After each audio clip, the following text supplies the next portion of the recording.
এই মুহূর্তে জি 24 ঘন্টা এক্সক্লুসিভ যে প্রতিক্রিয়া আমরা দেখাতে চলেছি শেখ ইনানের কাছ থেকে। এরপর কি করবেন এবং মৃত্যুদণ্ডের রায়। শেখ হাসিনা বলেছেন আই ডোন্ট কেয়ার, আমরা বলতে চাই উই ডোন্ট কেয়ার।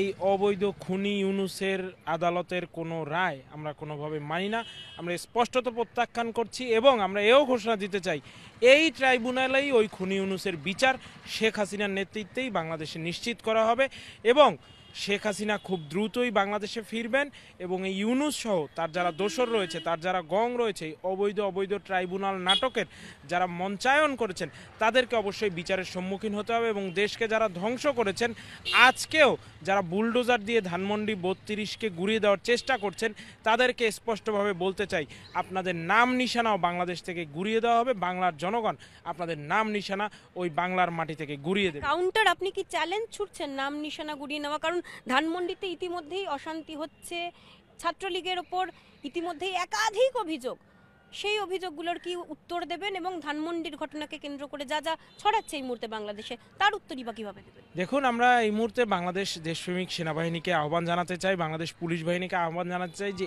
এই ধরনের জঙ্গি মব সন্ত্রাসের জনকদের থেকে দেশকে রক্ষা করতে আসুন। আমরা সবাই মিলে ঐক্যবদ্ধভাবে প্রতিরোধ গড়ে তুলি এবং আমাদের লাল সবুজের বাংলাদেশকে 56,000 বর্গমাইলের সার্বভৌমত্বকে আমরা রক্ষা করি, দেশটাকে রক্ষা করি, দেশটাকে পুনরায় মুক্তিযুদ্ধের সপক্ষ শক্তির দিকে ধাবিত করার চেষ্টা করি। আর আমরা ইতিমধ্যে লকডাউন কর্মসূচি সফলভাবে পালন করেছি, শাটডাউন কর্মসূচি সফলভাবে আজকেও পালিত হচ্ছে, আমাদের শাটডাউন আরও কন্টিনিউ হবে এবং ইউনুসকে ব্রেকডাউন করার মধ্য দিয়ে ওর স্টেপ ডাউন পর্যন্ত আমাদের এই এক দফা ইউনুস পতনের আন্দোলন চলবে।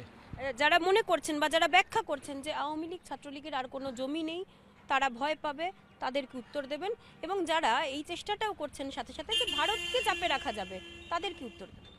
দেখুন, যারা বলছে যে আওয়ামী লীগ ছাত্রলীগের জমি নেই তারা আসলে ভুলে গেছে এই 56,000 পুরো বর্গমাইলের যে বাংলাদেশটি, এটি আওয়ামী লীগের হাতে তৈরি, এটি ছাত্রলীগের রক্তের উপর দিয়ে তৈরি। আর যারা বাংলাদেশ আর ভারতকে নিয়ে বিষোদাগার ছড়ানোর চেষ্টা করছেন তাদের উদ্দেশ্যে বলতে চাই, যতদিন পদ্মা বইবে, যতদিন গঙ্গা বইবে, ততদিন বাংলাদেশ আর ভারত বন্ধু হয়ে রইবে। শুনতে পেলে এই মুহূর্তে ছাত্রলীগের সম্পাদক শেখ ওয়ালি আসিফ ইনান তিনি কি বললেন।